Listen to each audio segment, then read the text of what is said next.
Bonjour, j'espère que vous allez bien. Bezrat Hachem, je suis très contente de vous retrouver en enregistrement, pas en live, mais pour ce cours sur la paracha en rose.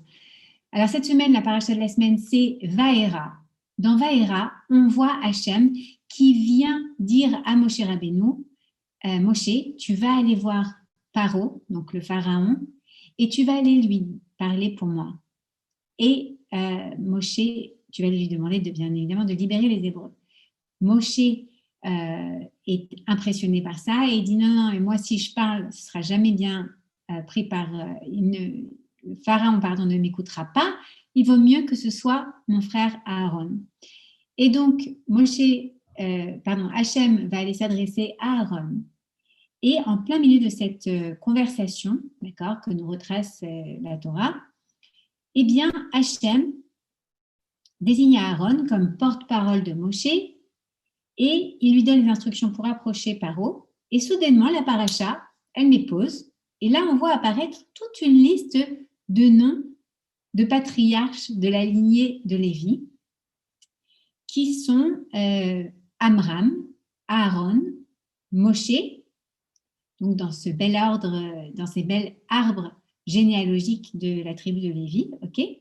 Et puis la Torah nous dit quelque chose d'assez étonnant dans cette liste de prénoms masculins. Elle nous dit « Et Aaron prit pour épouse Elisheva, fille d'Aminadav, sœur de Narshon, et elle lui a donné pour enfants Nadav, Avihu, Elazar et Itamar. » Alors, c'est un peu surprenant. On est en plein dans un récit où eh bien, on va essayer de libérer, Hachem veut demander l'aide de Moshe, l'intervention de Moshe pour aller parler à Paro, pour aller libérer le peuple hébreu.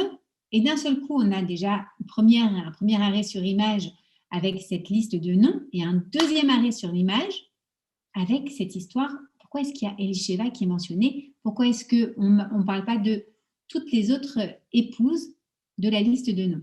Pourquoi est-ce qu'on ne parle pas de Yocheved? Pourquoi est-ce qu'on ne parle pas de Tzipora? Pourquoi juste Elisheva? Qu'est-ce que ce mariage vient nous apprendre? Pourquoi est-ce qu'on nous dit « Et Aaron prit pour épouse Elisheva, fille d'Aminadav, sœur de Narshon, etc. » Alors, on va voir un petit peu ce que ça vient nous apprendre.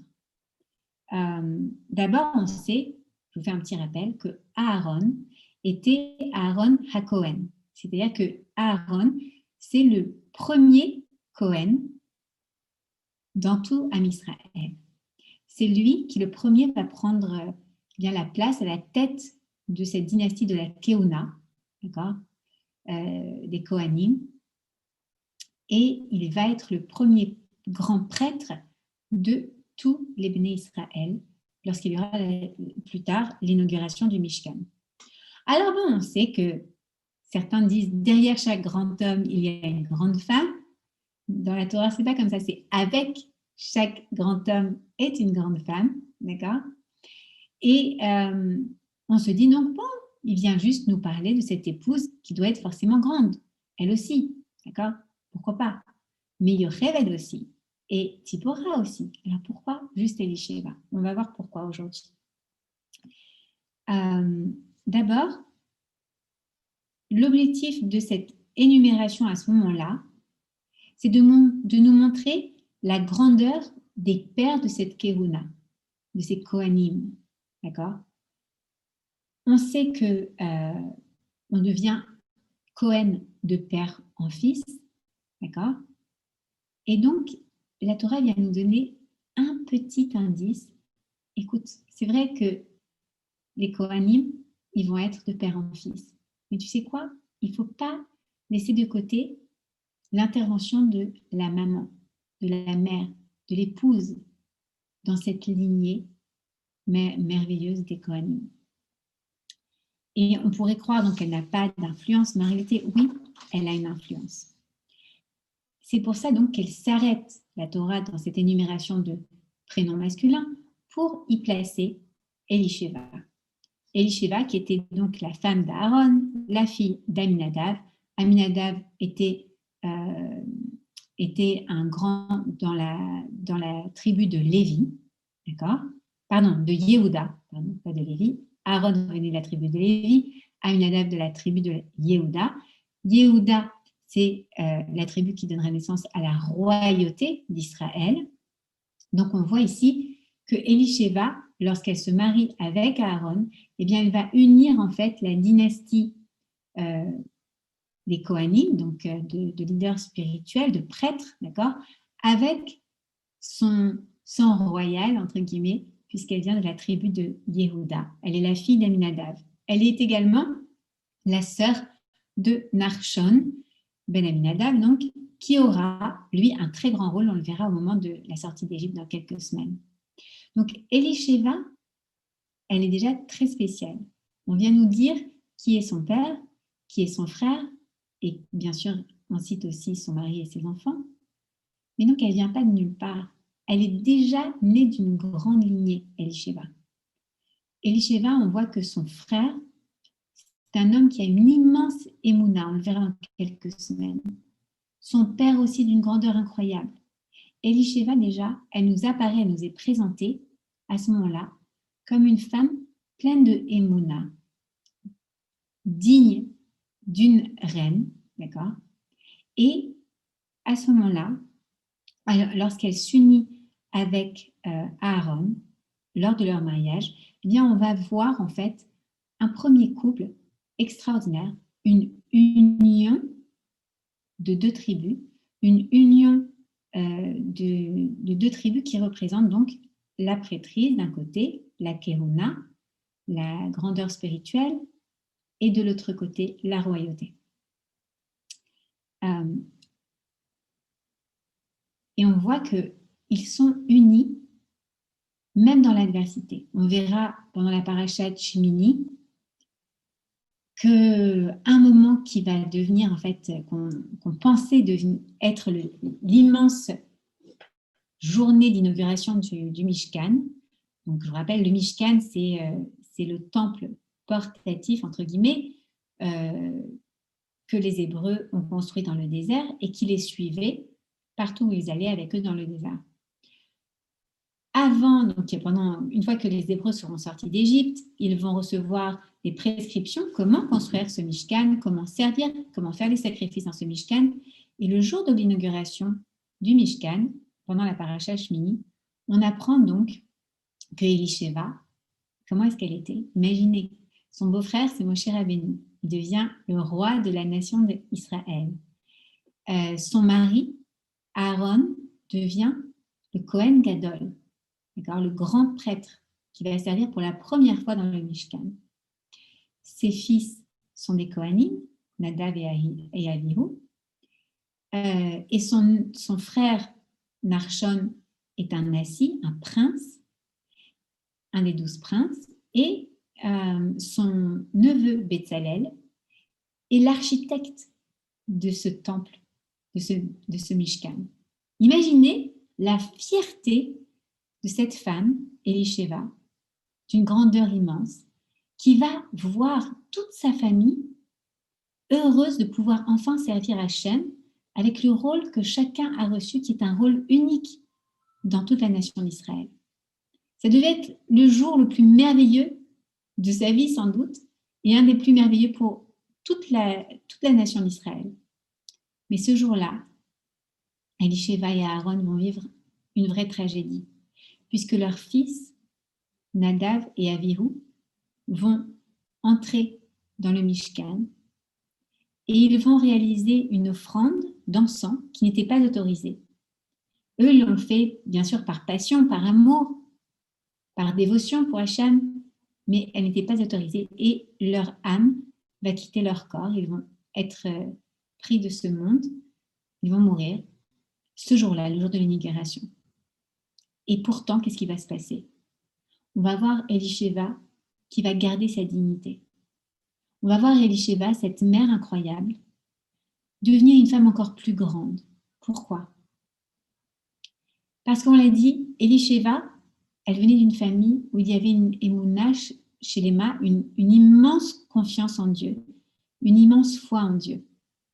C'est bien beau d'avoir la foi en Dieu, mais vivre cette foi, vivre ce qu'elle a enseigné, arriver le jour de cette inauguration, à perdre ses 2 enfants et malgré tout, garder cette dignité, garder la tête haute, arriver à continuer son service à Hachem, ne pas s'effondrer, ne pas pleurer. Aaron non plus, à Aaron à Cohen, je vous rappelle qu'un couple, c'est une unité. Elisheva et Aaron ne forment qu'un, tout comme chacune d'entre nous avec nos maris. Et on voit cette unité, cette force qu'ils ont tous les deux dans cette tragédie. Aaron, lui, est le grand prêtre et le Kohen Gadol. Et à ce moment-là, qu'est-ce qu'il va faire? Il va continuer son rôle de grand prêtre, de Kohen Gadol. Il va continuer son service au Mishkan, son service à Hachem. Il ne va pas s'arrêter malgré sa douleur, malgré la tragédie qui vient de les frapper, sa femme et lui. Et bien malgré tout, ils continuent. Ils vivent leur émouna. Ils acceptent le décret divin et ils continuent à servir Hachem comme ils l'ont toujours fait. Alors bien sûr, on ne peut pas imaginer une telle chose. Nous aussi, on a des principes, n'est-ce pas? On a des principes de vie, on a des croyances, on enseigne des choses à nos enfants, on donne des leçons autour de nous. On a l'impression d'avoir certains principes importants dans nos vies. Mais est-ce qu'on est capable, nous-mêmes, de les vivre? Est-ce que le jour où Hachem nous met devant une épreuve par rapport à un de ces principes de vie, est-ce qu'on est capable, nous aussi, de relever cette épreuve et de montrer l'exemple de ce qu'on vit, d'être en congruence avec ce qu'on vit? Aujourd'hui, c'est les shloshim d'un monsieur que je n'ai pas connu, qui s'appelle Marc Mordechai Ben Irene Rina. Mais en revanche, j'ai connu son épouse. Et cette épouse qui est vraiment incroyable, je vais vous la citer parce que lorsque je préparais ce cours sur la Parisha Vaera, eh bien, j'ai beaucoup pensé à elle.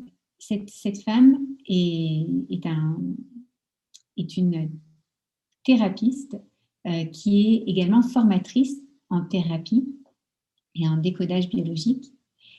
Et eh bien, j'ai la chance d'étudier avec elle. Et lorsque, il y a quelques semaines, je suivais une de ses formations, à la fin du cours, elle nous a expliqué que son mari devait se faire transplanter le foie. Et malheureusement, la transplantation, la greffe n'a pas bien pris. Et son mari est parti. Il nous a quittés. Ça a été difficile en tant qu'élève de vivre sa souffrance, la pauvre. Et on a prié tellement pour son mari, on a prié tellement pour que tout se passe bien pour lui, mais dans Hachem qu'il ait une révolte chez les mains, mais malheureusement, Hachem avait décidé autrement. Mais ce qui nous a tous et toutes impressionnés, c'est la manière dont son épouse a réagi. L'immense congruence qu'elle a avec ce qu'elle enseigne. Elle nous enseigne la Emouna, elle nous enseigne à accepter, à recycler ses émotions, à vivre en accord avec les décisions qu'Hachem prend pour nous également. Et elle le vit comme ça. Quand je vois la grandeur d'Elisheva, je pense immédiatement à mon ami et à mon professeur, dont c'est donc les shloshim de son mari aujourd'hui, que Hachem donne une élévation de l'âme à son mari, Marc Mordechai Ben Irene Rina.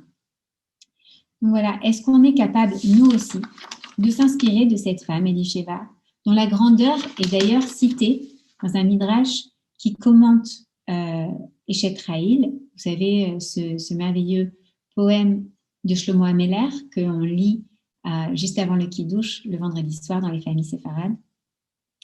Oz ve'adar levusha, de force et de dignité, elle se vêt, elle est vêtue. Batisrak le yom acharon, et elle rit jusqu'au dernier jour. Elisheva, elle est citée par Shlomo Ameler, c'est une force et une dignité. Cette Eshet Raïl qui nous inspire par sa force et sa dignité, par son sourire par son acceptation, même dans les jours de tragédie. Et bien sûr qu'il faut être forte et digne. Et on voit à quel point cette force et cette dignité sont venues accompagner Aaron, son mari, pour l'aider à être shalem, à être entier, complet, parce que vous savez qu'un homme n'est pas complet tant qu'il n'est pas marié. Et Aaron HaKohen était celui qui recherchait le shalom. C'était l'homme qui recherchait le shalom, qui essayait toujours de mettre le shalom dans les gens. Alors si cet homme n'était pas shalem, n'était pas entier, n'était pas complet, grâce à sa femme Elisheva, qui venait lui apporter cette dignité et cette force, ce rire, ce sourire, cette positivité, cette joie, pour lui permettre de continuer son rôle qu'il devait continuer à ce moment-là. Il n'avait pas le choix. Am Israël avait besoin de ce Kohen Gadol. Il n'était pas que Aaron, le père de Nadav et Avihu, il était également Aaron, le Kohen Gadol. Et il fallait qu'il embrasse ce rôle. Et c'est sa femme, c'est leur couple uni, qui va donner l'un à l'autre la force de continuer à vivre ce qu'ils enseignaient, ce qu'ils ont transmis à tout Am Israël. Cette magnifique émouna et ce service à Hachem de manière entière. Voilà. Donc le mariage d'Aaron et Elisheva, il est spécifié à ce moment-là parce que la Torah veut montrer que l'amour d'un couple, dans l'adversité, cette aide et cette union va permettre vraiment à la dynastie de Keuna, la dynastie des Kohanim, d'être ce qu'ils seront. Voilà, donc c'est l'unité, la shlemut de ce couple qui va donner naissance à cette Keuna. C'est pour ça qu'elle est citée à ce moment-là. Je vous souhaite une très belle journée. Shabbat Shalom, que des bonnes nouvelles, Bezrat Hashem, pour vous tous, et à très bientôt. Bye.